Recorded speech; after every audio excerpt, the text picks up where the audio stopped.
Good morning, students. Today we will revise chapter 1 topic relation. It is very important example for board purpose.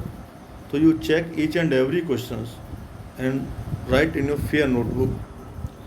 Question is this: consider the non-empty set consisting of exact two boys in a family and the relation R. Define A related to B. If A is brother of B, determine where are A reflexive symmetric और transitive. तो आपको ध्यान देना है, हमारी reflexive भी क्या बताया था कि जो भी एलिमेंट्स जो भी हमारे होते हैं वो हमारे ए टू ए सेल्फ हमारे रिलेटेड होने चाहिए। तो सेल्फ भाई भाई से रिलेटेड हो सकता है, A to A is brother of B. अब ए यहाँ श्योर नहीं है कि ए सिस्टर है कि बॉयज है। ए इज ब्रदर ऑफ बी, ए का भाई बी है। Let A set all boys in a family. Consider the non-empty. Consider two boys in a family. Two boys दे रखे हैं. And relations are defined as let set of all boys in a family are A to B. A is brother of B. A B belongs to A. Set करता है. Reflexive. Since A is brother of A is not true. क्या self अपने आप से अपना भाई हो सकता है? नहीं हो सकता।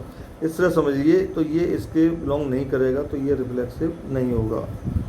सिमेट्रिक, ए बी का भाई हो सकता है, एम्प्लाइज करें तो बी ए का भाई हो सकता है। A belong to R, A is brother of B, B is also brother of A. तो हमारा B A belongs to relation को करेगा तो ये सिमेट्रिक होगा। तो ये सिमेट्रिक है ना। Again A B belong to R है, B C belong to R कर लिया। A is brother of B, B is brother of C, A is not brother of C. बताइए, A is brother of B है, B brother है C का। A is not brother of C. A one boy है, B second boy है, C first boy आ गया। B A B belong to are, B C belong to R, but A C not belong to R. So R is not transitive, transitive नहीं होगा। इन questions को बहुत ध्यान से आप समझेंगे, पढ़ेंगे, तब ये क्वेश्चंस आप कर पाते हैं। जैसे ये एग्जाम्पल है, एनसीईआरटी में क्वेश्चंस लिए हैं मैंने छांट करके specially. Let A B the set of human beings का सेट है in a town a particular time. Determine where is a relation R X Y. X is wife of Y, X Y की wife है। Y कभी भी x की wife नहीं हो सकता।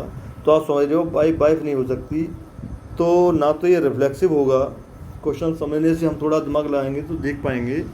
और एक्स वाइफ बाई है तो by wife is not x होगी, ना ये रिफ्लेक्सिव होगा ना ये सिमेट्रिक होगा। ध्यान से देखो, सिमेट्रिक भी नहीं होगा।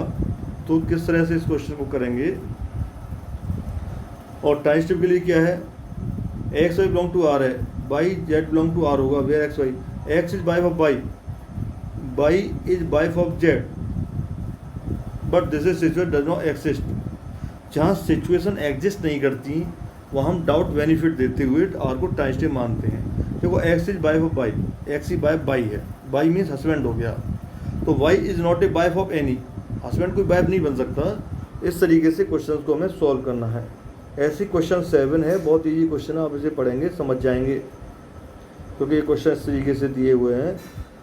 और ऐसी एग्जाम्पल 8 है जो मैंने विद आंसर दिया हुआ है। ऐसे समझना है आपको।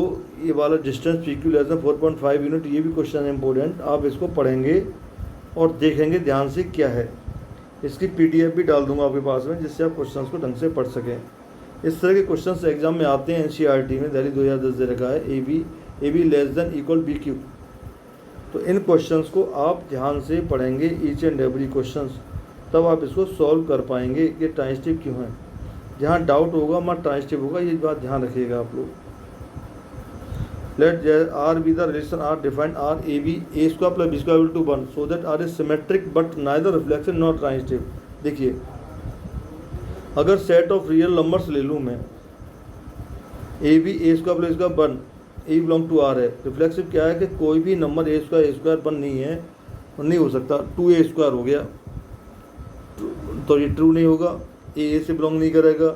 ऐसी A B A square plus B square is equal to B square plus A square हो सकता है, जो 1 के इक्वल होगा। तो इस तरीके से हम ये सिमेट्रिक कर पाते हैं।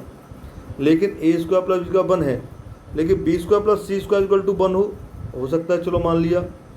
तो अब देखिए यहाँ पर इसका वन है B square plus C square one हो गया, लेकिन A square plus C square जो आ रहा है वो नॉट इक्वल टू वन होगा।